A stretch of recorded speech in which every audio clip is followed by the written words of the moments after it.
El siguiente ponente es Pablo García, director de producción de Crystal Plant. Desde Crystal Plant, que es una empresa puntera en la producción de plántulas hortícolas, Pablo va a poner de manifiesto cómo el formato de siembra en el semillero afecta al comportamiento de la planta en el momento del trasplante a finca y, por tanto, también a la calidad final de la misma.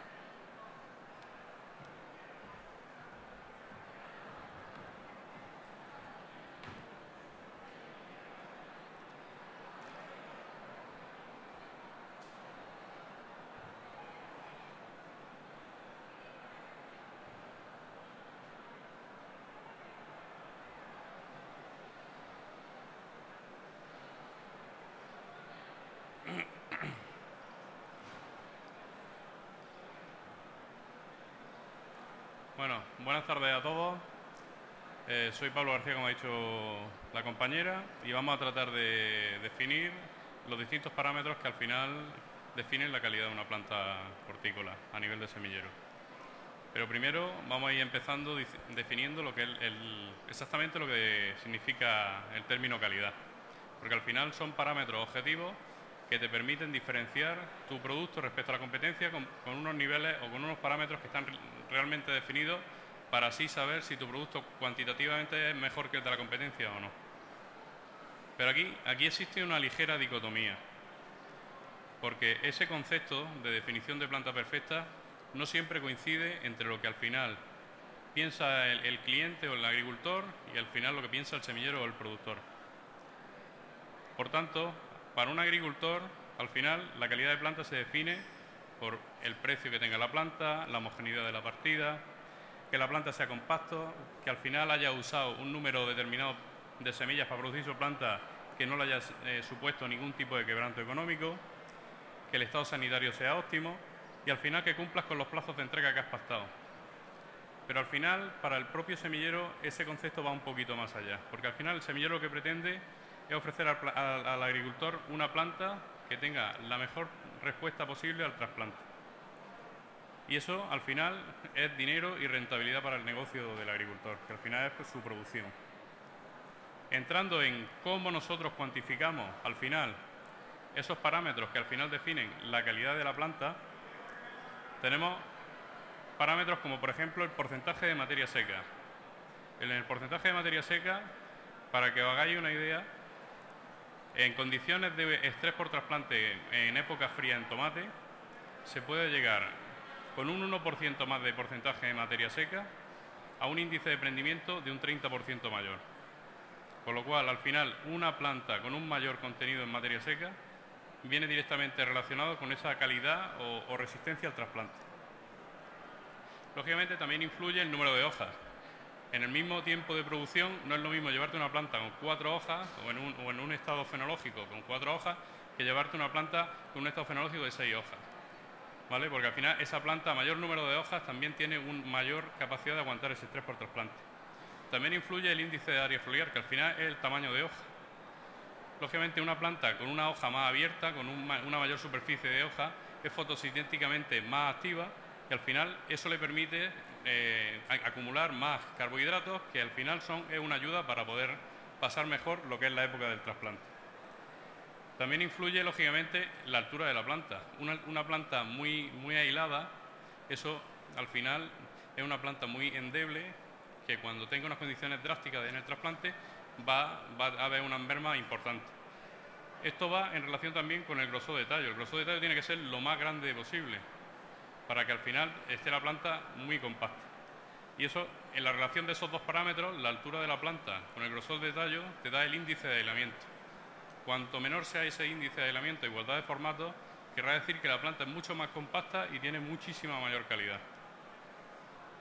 Esto también se complementa con otro parámetro, que es el que mejor define el estrés por trasplante, que sería el área foliar específica. Que al final el área foliar específica lo que te mide es el ratio entre el área foliar y el peso seco de los limbos de la hoja. Y por último, lógicamente, el volumen de raíz o la densidad radical. Pero bueno, todos estos parámetros al final lo que viene a hacer son plantas diferentes con los mismos tiempos de producción. Aquí podemos ver dos tipos de plantas, independientemente que vaya cada una para un mercado objetivo diferente. Es el mismo cultivar, misma planta injertada, mismos días, y como se puede ver, la planta es totalmente diferente. Una planta, por ejemplo, va encaminada a la zona de Níjar, concretamente, y otra planta va encaminada para planta para calle, donde las condiciones del trasplante son muchísimo más duras. Como podréis ver en la foto, la planta de la derecha, que es la que al final va hacia el aire libre, es una planta mucho más endurecida, una planta mucho más compacta, tiene un mayor número de hojas, si os molestáis en contarlas, tiene también una superficie foliar mucho mayor y, como se puede ver también, la superficie o la densidad radical es mayor. Lógicamente, si nosotros pusiéramos el mismo tipo de planta en el mismo al final plantel, pues al final la planta de la izquierda tendría muchísimas más mermas que la planta de la derecha en condiciones drásticas de estrés.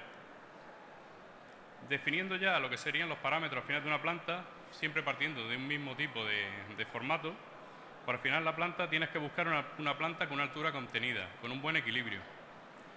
El tronco tiene que ser recto y firme. También tienes que tener esa planta que sea ligeramente endurecida, pero que mantenga al final el crecimiento apical activo. Tiene que tener un potente sistema radicular sin zonas de raíces muertas. Y al final, que es una cosa de los parámetros más importantes, la partida tiene que ser uniforme. Y lógicamente esa planta tiene que venir sin ningún tipo de fisiopatías, ni placas, ni enfermedades. La uniformidad de partida es muy importante y muchas veces el semillero no lo puede controlar, pero sí lo puede mejorar. Hay estudios que demuestran que un 30% más de uniformidad en la partida representa un 10% más de producción en la finca del agricultor. Con lo cual, al final, esa planta seleccionada directamente desemboca en rentabilidad para el propio cliente. A diferencia de lo que es la crianza, en el cual esa homogeneidad principalmente viene determinada por la calidad de la semilla, el semillero puede medio enderezarlo mediante el manejo de los parámetros que explicaremos a continuación. Pero no puede en condiciones que haya, por ejemplo, una semilla que germine en 3 fases, es muy complicado que al final esa planta consiga emparejarse, con lo cual al final el agricultor va a tener que llevar distintos manejos en la finca para conseguir llevar a producción la planta. En el caso de lo que sería planta injertada, toda la planta es seleccionada, con lo cual ese problema lo desterraríamos. Entrando en cómo conseguimos todos los factores que hemos dicho anteriormente, al final nosotros jugamos con una serie de factores abióticos que influyen en la crianza del semillero y una serie de prácticas agrícolas o manejo de cómo hacer esa planta. Como ustedes sabrán, al final, normalmente los semilleros se caracterizan por tener unas instalaciones de primer nivel, precisamente destinadas a un mayor control de los factores abióticos que influyen directamente en cómo la planta se produce. Entrando principalmente con el factor de la radiación, es un factor que a nosotros cambia muchísimo y más en estas latitudes, porque al final nosotros tenemos una época invernal en la cual tenemos unos niveles de radiación muy bajos y una época estival en la cual los índices de radiación son muy elevados. Al final nosotros tenemos que conseguir que esos índices sean durante todo el año más o menos estables. El valor óptimo estaría entre 400 y 600 vatios metro cuadrado. Esto además influye directamente en el tipo de planta que se forma. Una planta en un formato mucho más abierto será capaz de interceptar un mayor índice de radiación y al final formará una planta mucho más abierta. Cuando se trabaja con una planta que se hace en un formato muy pequeño, al final las plantas compiten por la luz. Intentan todas hacer el crecimiento hacia arriba y al final se tienden a hilar. Con lo cual, cuanto más abierto sea el formato, la planta será mucho más abierta hacia los laterales. Tendrá las hojas más grandes, tendrá las hojas más gruesas, el tallo será más endurecido y también tendrá una altura más contenida. Lógicamente, esto, la aplicación de iluminación artificial en el semillero tiene un coste muy elevado y para toda la superficie sería ahora mismo impensable por la rentabilidad que le aportaría el negocio.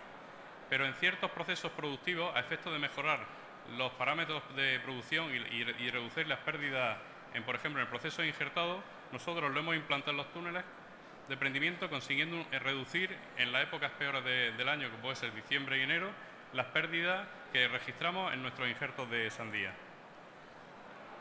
Además, esto lo podemos complementar porque el que la planta sea capaz de recibir una mayor cantidad de radiación influye directamente en el crecimiento radical. Como se puede ver en la gráfica, al final el incremento del nivel de radiación hace que la raíz directamente influya y crezca más lateralmente, con lo cual eso indirectamente va a hacer que el crecimiento de la parte aérea de la planta se incremente.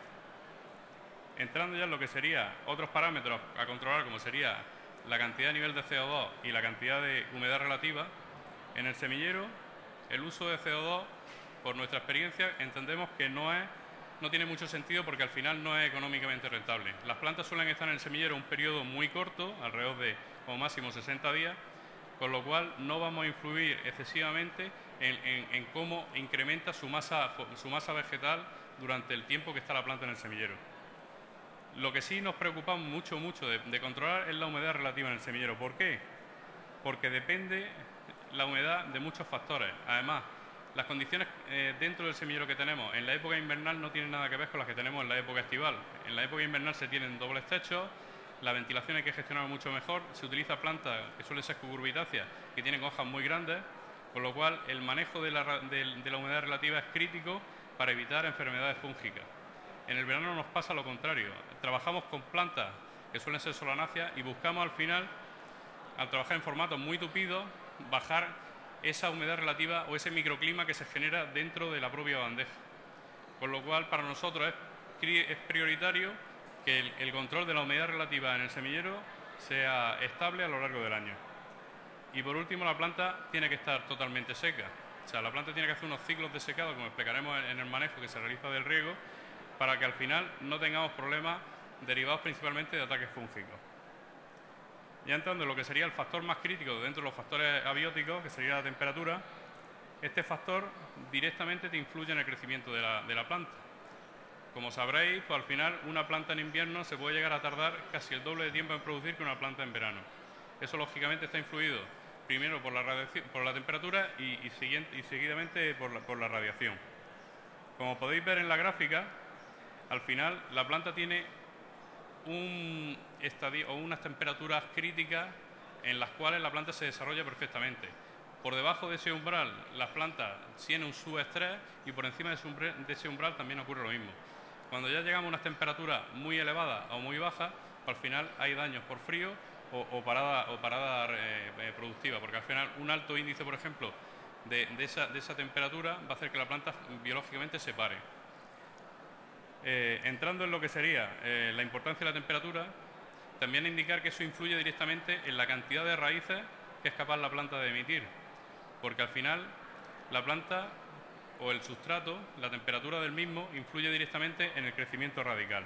Como podéis ver en la tabla, una temperatura de 25 grados es la óptima para al final un mayor crecimiento de la densidad radical.